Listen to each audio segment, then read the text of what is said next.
I'll be starting with this case of a 10 years old girl who had a femoral neck fracture on the right side, sorry, there, and were treated with close reduction and internal fixation with K wires. And this procedure was done elsewhere, not in my institute. So, unfortunately, the patient developed avascular necrosis and resorption of the head and neck. And this is how the girl presented to us. So, patient had Trendenberg gait and was worried about the limb.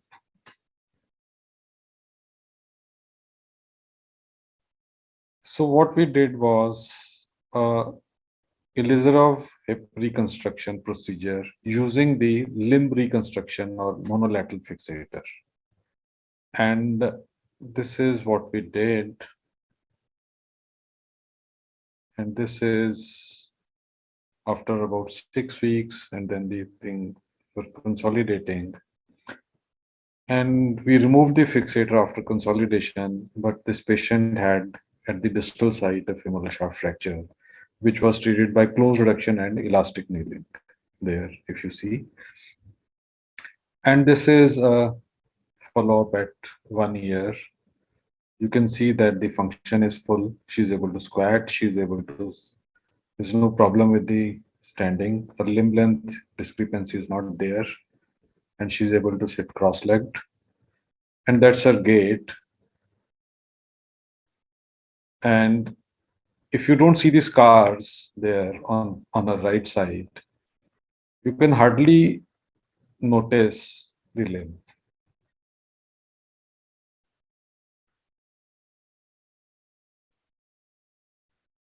This is another patient with a resorption of the neck following osteomyelitis. And we did the same procedure, lengthening and varus downstairs in the distal femur. And that's same at the end of the procedure. That's the function. And that's the gait.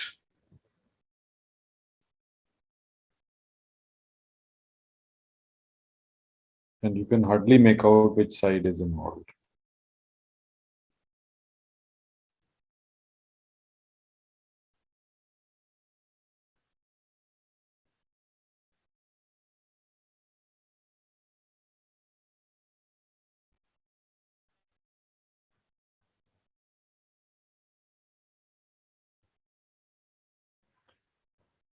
So, understanding the pelvic support osteotomy, if you see the normal mechanics, what happens is if the patient puts this foot on the ground and lift this side of the pelvis, the abductor muscles here, they will contract and lift this. And this is the normal gait.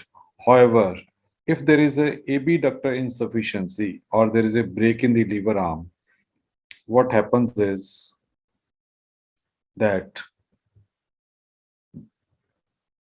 this limb tries to go into adduction, adduction. And if the person stands on the affected side, then what happens is a dipping down of the pelvis. And this is what leads to a Trendenberg gait or a lurch. Now, what is important here is that a free adduction is must for a abductor lurch. And if there is no free adduction, there is no abductor lurch. So this is the basis of the proximal femoral osteotomy, that it provides a stable fulcrum for pelvic support by increasing the abductor lever arm as well as eliminating the free adduction possible.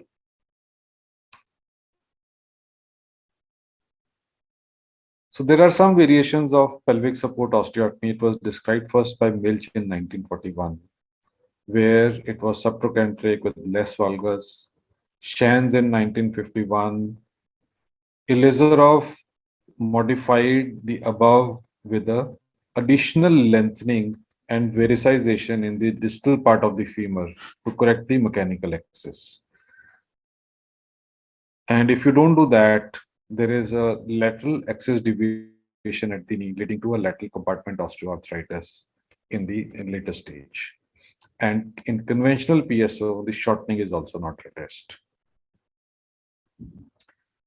In Ilizarov hip reconstruction, there is extreme valgus extension and a bit of internal rotation. The lengthening and axis correction is done distally by a lengthening and varus osteotomy. And if there is a fixed flexion deformity, you add extension at the proximal osteotomy site. So how do you plan this? These are the figures which we are well versed of by, this is from the Draw-Pelle's book. So what you do is you go in for maximum adduction at the hip and do a osteotomy at the level of the ischial tuberosity. And then you straighten the limb and it will end up in a valgus at the knee. And then you do a second osteotomy in the distal femur to sort of realign the distal femur, the knee joint, the knee joint. So the second osteotomy is passing through the apex of the first osteotomy, and the distal axis line is mechanical axis line of tibia extended proximally. So wherever they meet, that is the region of Wiroc, and usually it is in the mid femur or in the distal femur. So this is one such patient where there is a proximal valgus, distal lengthening, and vericization. So this is what you do. You can do it with Ilizarov also. You can do it with a plate combined with a fixator as well. And you can do a isolated subtrochanteric valgus, but then you end up in a valgus at the knee.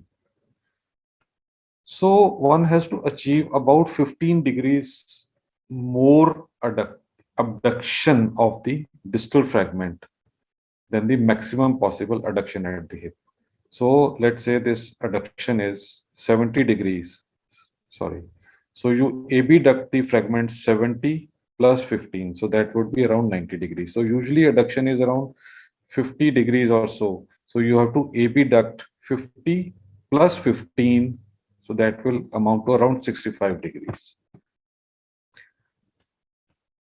If you do it with a LRS, you have an extreme angle there, extreme angle. So this leads to slipping of the pins and the drill bit. So we devised a little tip that you place the osteotome there at the end of the drill bit. And then this will prevent the slipping of the drill bit here. Then you can safely pass the pin if you are using a monolateral fixator.